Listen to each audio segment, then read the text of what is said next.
Percaya gak teman-teman? Banyak loh peserta CPNS 2023 yang gugur di SKD cuma karena salah satu materinya itu nggak lolos passing grade, terutama materi TWK. Padahal untuk materi lainnya, TIU dan TKP mereka lolos passing grade loh. Ngeri banget ya teman-teman, cuma karena satu materi nggak bisa lanjut ke tahap berikutnya. Nah, oleh karena itu teman-teman, yuk mendingan kita perbanyak latihan soal agar kita bisa lolos di SKD nanti, salah satunya dengan belajar soal-soal lewat video ini. Penasaran sama soalnya? Yuk kita mulai aja!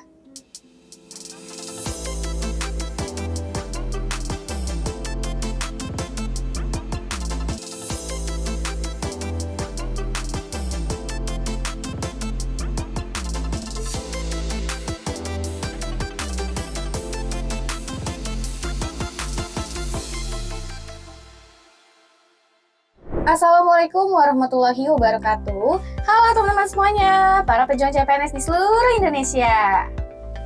Apa kabar nih kalian hari ini? Semoga dalam keadaan sehat dan baik ya.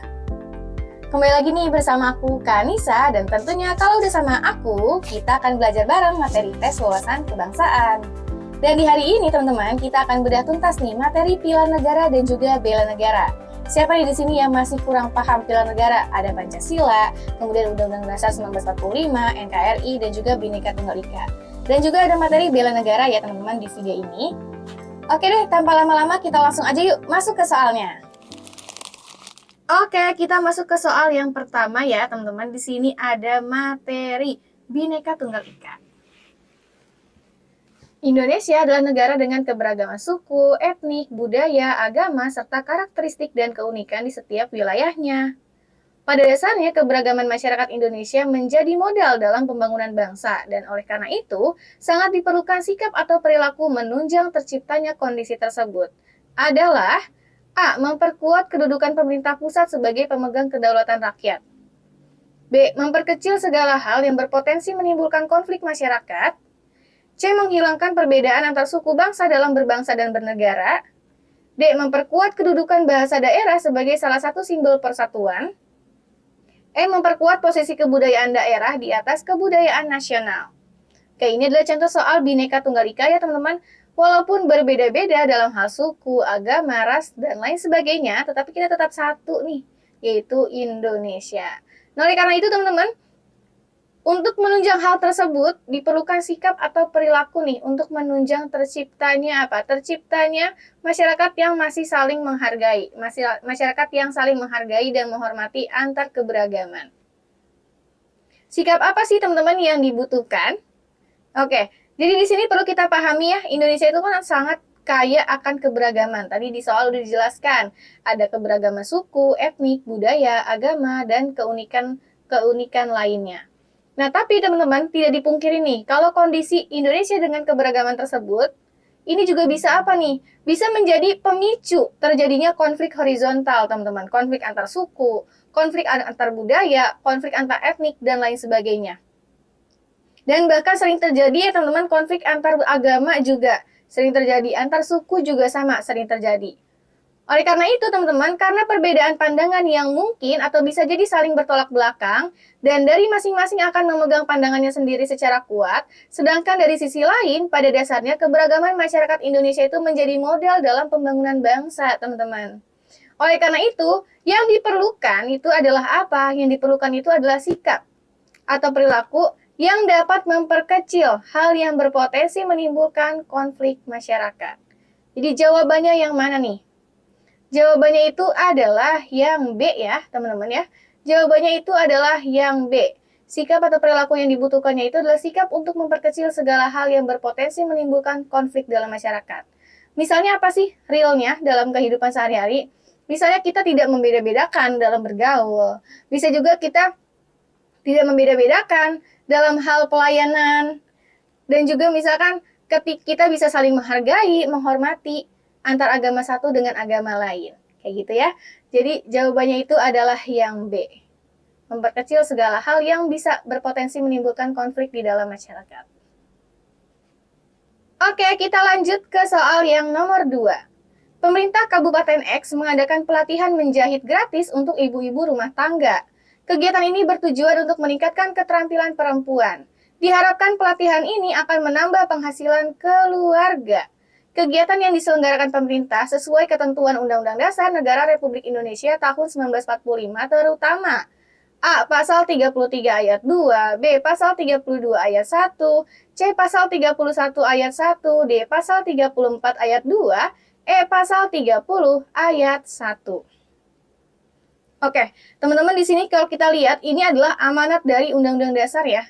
Amanat dari Undang-Undang Dasar itu adalah dengan apa nih? Dengan memberdayakan masyarakat, teman-teman.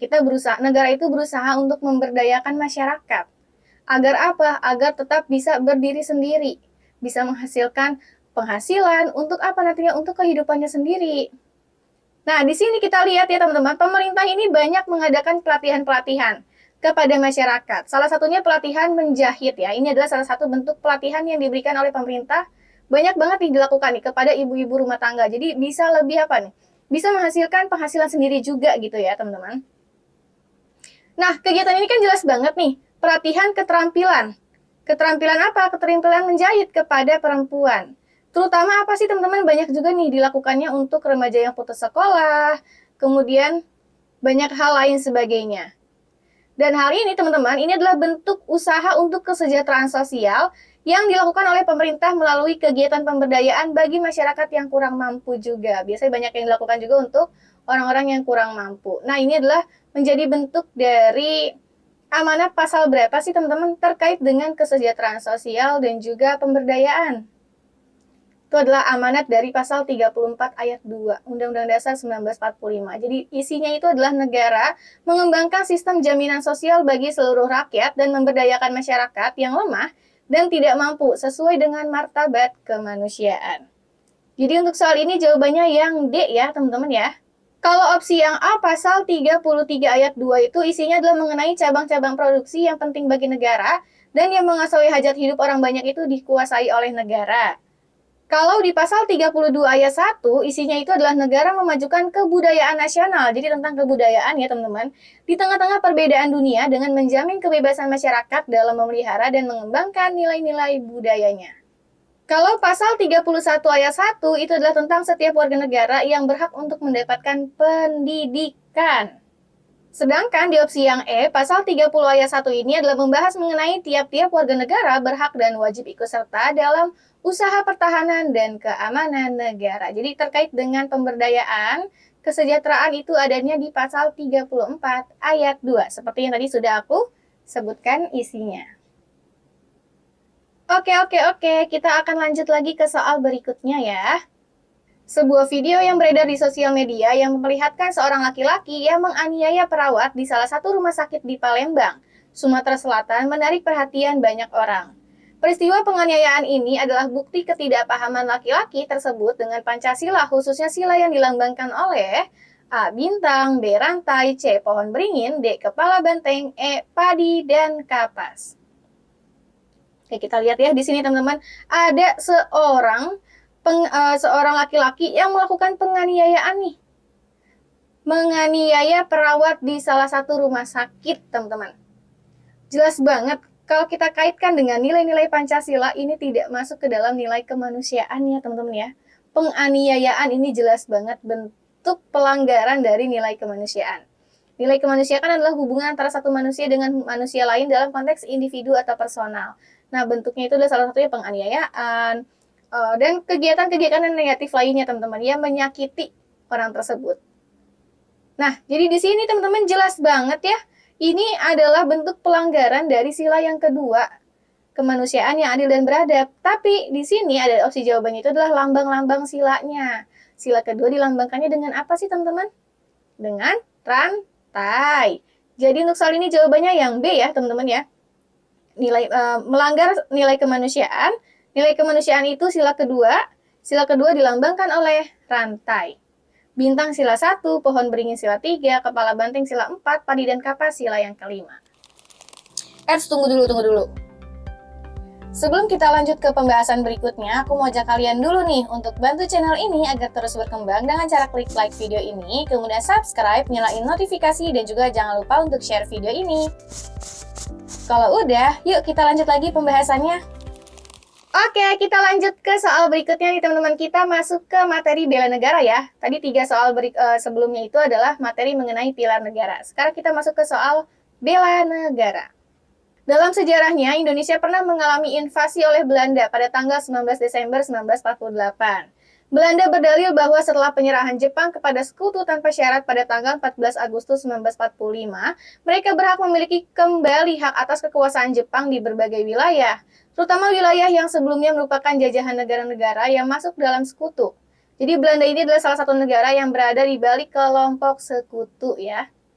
Invasi merupakan kategori ancaman terhadap integrasi nasional yang dikenal sebagai apa nih teman-teman?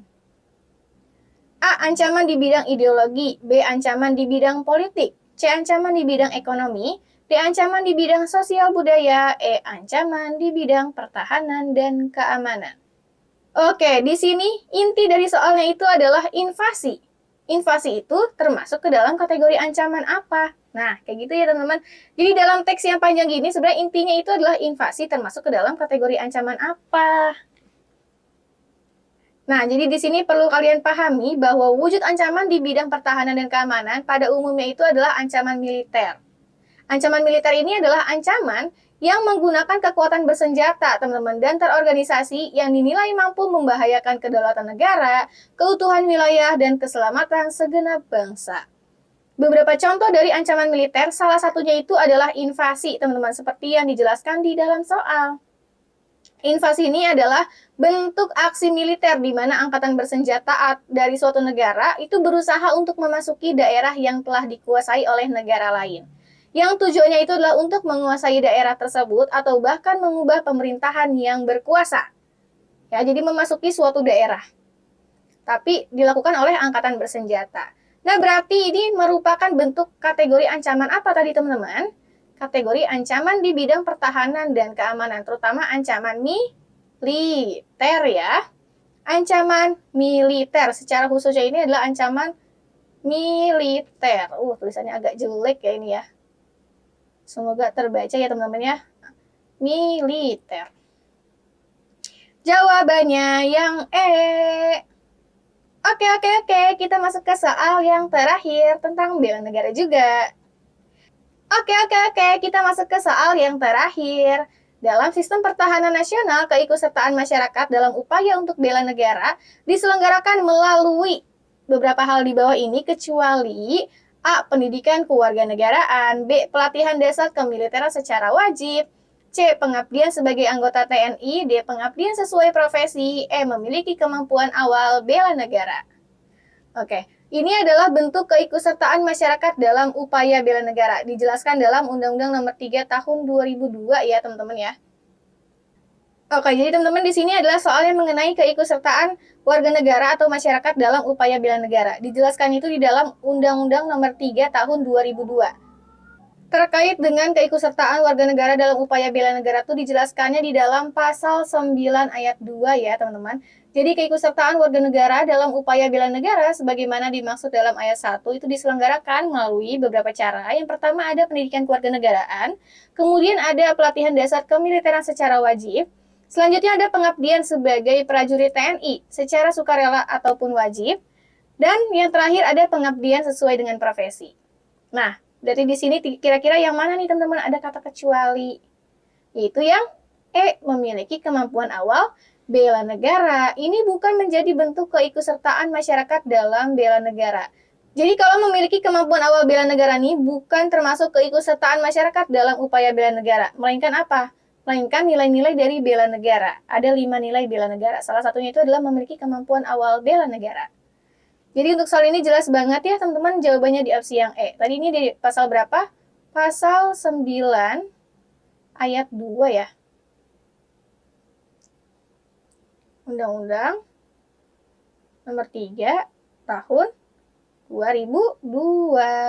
Ini yang harus kalian pahami ya. Aturan ini harus kalian pahami nih terkait dengan bela negara. Nah, jadi segitu dulu ya teman-teman soal mengenai pilar negara dan juga bela negara yang bisa aku sampaikan hari ini ke kalian lewat video ini. Semoga soal-soal tadi bermanfaat ya untuk persiapan kalian menuju CPNS 2024. Dan sebelum aku akhiri video ini, aku mau ajak kalian lagi untuk like video ini, kemudian subscribe, nyalain notifikasi, dan juga jangan lupa untuk share video ini. Dan terakhir, aku mau ucapin terima kasih karena kalian sudah menonton videonya sampai habis. Kita ketemu lagi di bedah soal selanjutnya dan tentunya dengan soal dan materi yang lebih beragam. Dadah!